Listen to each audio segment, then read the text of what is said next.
Thank you, Rabbi Half. You know, yesterday's Parshas B'chu Kaisai, perhaps plays a major role. It comes before three great events we're facing. It comes before today, Yom Yerushalayim. It comes before the event of Rosh Chodesh Sivan on Tuesday.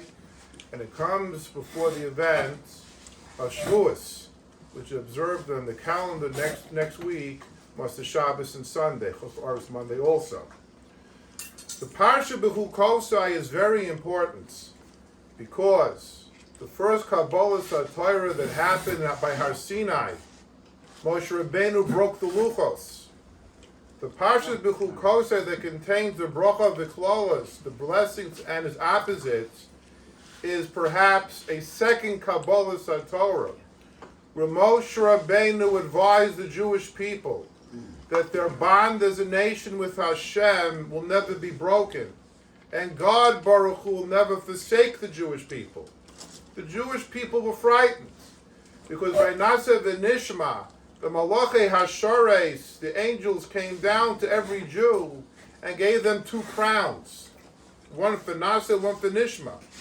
And the sin of Adam Harishon, of Adam's sin, was cured, where a person was no more to pass away.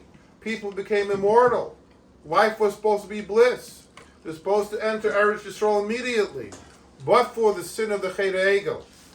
Hashem then wanted to destroy the Jewish nation, and Moshe Rabbeinu, the wonderful advocat, fought with the Eibishter and rejected the notion of creating a brand new nation through he himself, but rather keep the Am that was taken out of Mitzrayim. So the people needed a reassurance that they still the Am Hashem, the selected nation. And Parshas B'chu Kosai, verbally, through the oath, through the promise, through the reward, and through the punishment, through the blessing and its opposite that was established. However, when you look at the words, you have to be very careful. Because I can go to somebody, if. What does if mean? If you paint my house, I'll give you $1,000. It's optional. However, if you don't paint my house, I owe you nothing. So im b'chu kaisei telechu does not mean if I choose to observe the Torah. It doesn't mean that. We'll get special brachas if we choose to observe. If we mess up when we observe, like any contract, you breach a contract, there are consequences, they're closed. But im b'chu kaisei means you're obligated, you're under the bond, you're under the promise, the oath. There is no turning back the clock. We might have messed up by Har Sinai. However, we're responsible, we're bound. It means if only we have the seichel to understand, to be good boys and girls, and don't get to Eden, and to mekayim what the Torah requires of us, then the bracha will come upon us. We'll be very careful with the word im. It's not good enough to say, I'm a good Jew, I fight for freedom, I fight for democracy, I fight for liberty. That's not good enough. A Yid has to understand his personal achrayus and Torah and mitzvahs. And that's why it says, in b'chu kaisei telechu, that a Yid without Torah is a Yid without oxygen. A fish out of the water, they cannot survive. And we have this special before Shavuos, because next week we have to become able to makabel the Torah in the desert, the Vistashaft. So too, we have to prepare today to know our responsibility. And we have it today before Yom Yerushalayim. Yerushalayim was liberated, the HaRabbonim was liberated. And the biggest chait, as the Rebbe said, and other Grace Gedolim said, was allowing the Wafk, the Muslim authority, Jordan wants the authority to dictate who can enter the HaRabbonim. Yes, there is a sefer written by the Goin, the God will be Israel, Rabbi Michal Epstein, the Aruch HaShulchan, he wrote Aruch HaShulchan Asit, where he and other, I know Rabbi Mandel's a bucky in this also, where they could tell you areas which a Yid could go, cannot go, what's called Tumah, what's called Tahara. It's for the Rabbanim like Rabbi Mandel to decide who can go to HaRabbonim. Not for some secular person or a non-Jew or a Wafk or the Jordanian government to dictate to a Yid who can go over there. So we have the Kedusha in our hands. We have to treat it like it's Kodesh. And we're right now having a second Kabbalah Torah reminds us the importance of that place. It's one of the reasons why the Igud HaRabbonim is constantly standing in support of the Rabbanut, that we want every Yid to come and daven by the Kaisel. We want every Yid to enjoy the Kaisel. But there are rules you have to follow at the Kaisel. There's halacha and there's kedusha there. And we do not want spiritual reprisals if the proper formula in prayer is not kept over there. Now, in passing, there were very few periods of time with the bracha of Imbichol Kaisai, we have the intellectual understanding to fulfill the Torah, we had the bracha.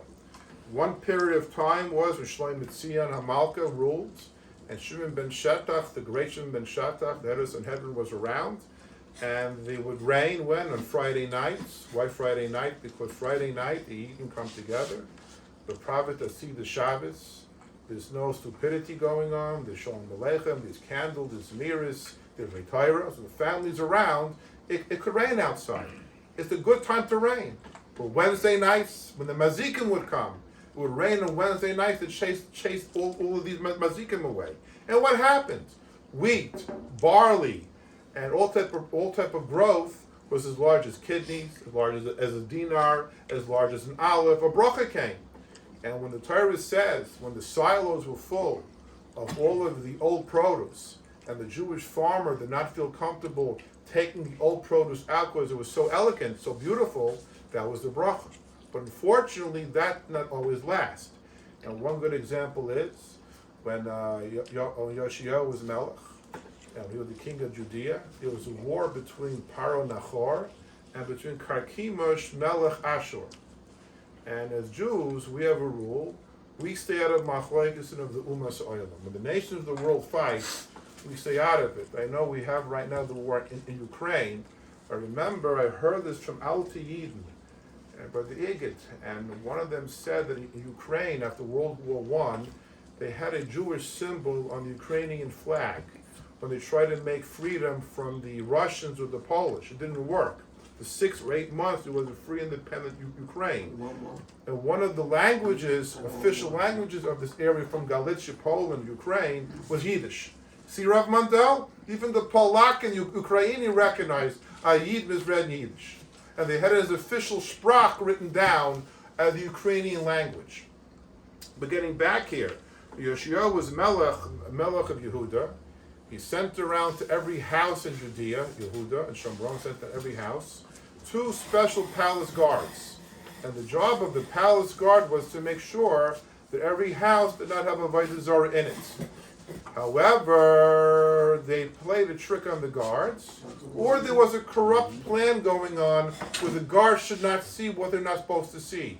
They invented these 2 big doors, and when you open it up like a curtain, they placed the Avodah Zarah, let's say, right over here. So when the doors opened up and the guards came in, it was badek, you couldn't see the Avodah Zarah. The report came back to the palace, to Yoshiyahu, that there is no Avodah Zarah in all of Yehuda. So when he made the request to go to war, it says in the Torah that no nation shall pass through Eretz Yisrael. So why should I be afraid? There's no Avodah Zarah in the land. So why should I acquiesce and show shvachkeit, weakness, to Paro Nachor and allow him access to go to war with Karkemish Melech Ashur? However, Yirmiyahu Navi told him, my dear Majesty, you are mistaken.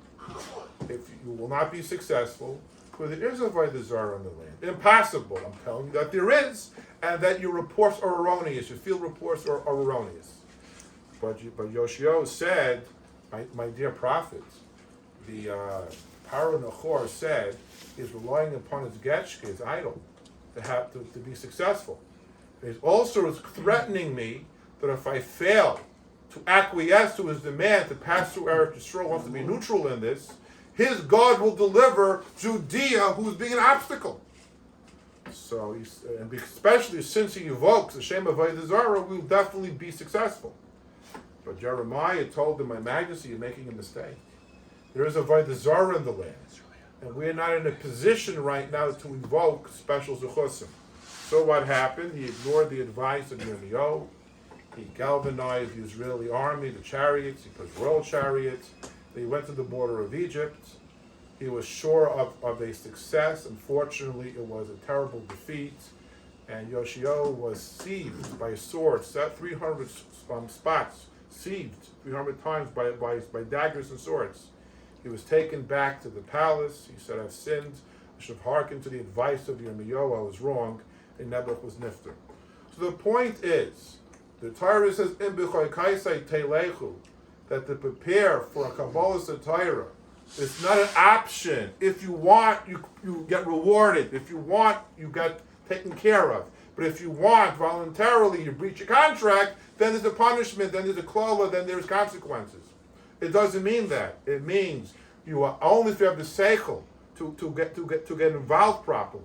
But at the same time, we have to understand that Yidden have to be careful in the political world, in the Torah world, before we make pronouncements on anything, to make sure that we are 100% in the right, not to make the mistake that Yoshio HaMelech made in the days of Yirmiyahu. I told a student the other day a word from Moshe Meir Weiss.